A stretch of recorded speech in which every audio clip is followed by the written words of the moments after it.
I thought it would be cool to talk about these two big trucks together. And they're very different, obviously. I'm driving a Dodge Durango Hellcat. Saw that. Looks very cool. It's like a family truckster, right? It's a grocery getter. And, they start at $40,000 in the base model, so very affordable. But if you put the Hellcat engine in, oh boy, and that's the only thing that matters to me, it's a supercharged 6.2-liter V8.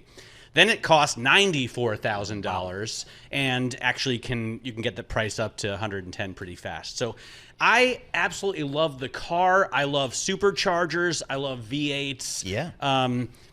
But it's really all about the motor. It's not a terribly luxurious interior. The seats aren't super comfortable. I don't love the layout of the infotainment. It doesn't handle very well. I don't think the build quality is super high.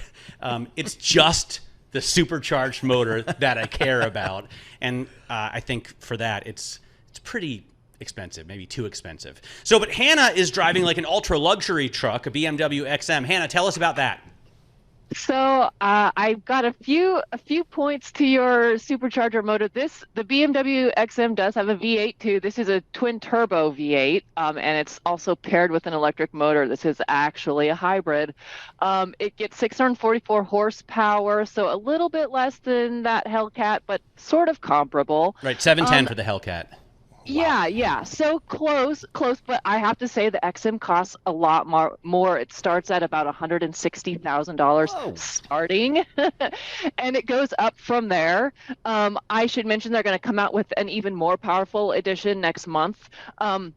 So it's fast, it's powerful, it's very expensive. Personally, I do not think it drives in the sophisticated way that we have come to expect from BMWs. It's a little bit inelegant, jerky. I found it extremely powerful, but not the greatest handling, not the greatest driving apparatus. And Matt, I think you've driven this one too, haven't you? I have, and this is where I think... Is this the souped up version of what I've got? No. I have an X. You have an X, and this is the M version of the X. So actually, it's supposed to be the top of the line. Okay, but frankly, your car drives much smoother, much more sophisticated, much more elegant. And I know what Hannah's talking about because I've driven this XM before. When I first took it out of the garage in Chelsea, I noticed that the switch from electric to gas was pretty jerky. And the thing is, I think the XM and the Durango Hellcat, both of them need to be driven in anger for them to work right. And I don't know if you've been able to really wring it out, Hannah, but when I finally took the XM up to Bear Mountain and ripped it around turns at much higher speeds than are recommended, then it started to shine. I liked the anti-roll bar. I liked the suspension. But otherwise, when you're being just like a rich person driving around, there's no air suspension in that BMW. It just isn't nice.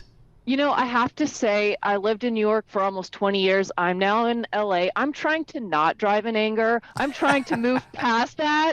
And I love anger. Anger is my favorite emotion. But I'm trying to really, these are my LA years, and I don't want to have to drive my BMW in anger to have fun with it. I should also say the XM is huge. It's the same size as the X7, but it only seats 6 people. The X7 is a 7-passenger. The XM, it only seats 5 people. The X7 seats 7, of course.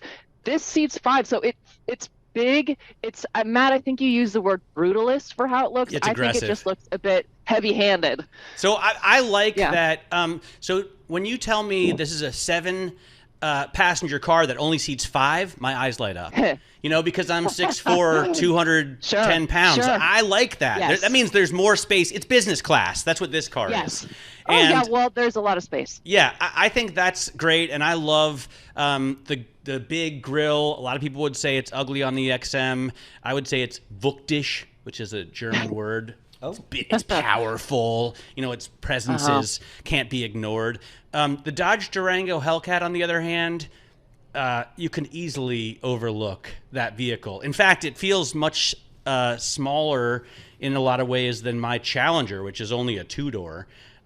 It's definitely thinner. The seats are not big enough for my butt, So, I think It's fairly small for an SUV, even though it's a 3-row vehicle. I don't know who's going to buy that thing, but the prices haven't come down dramatically.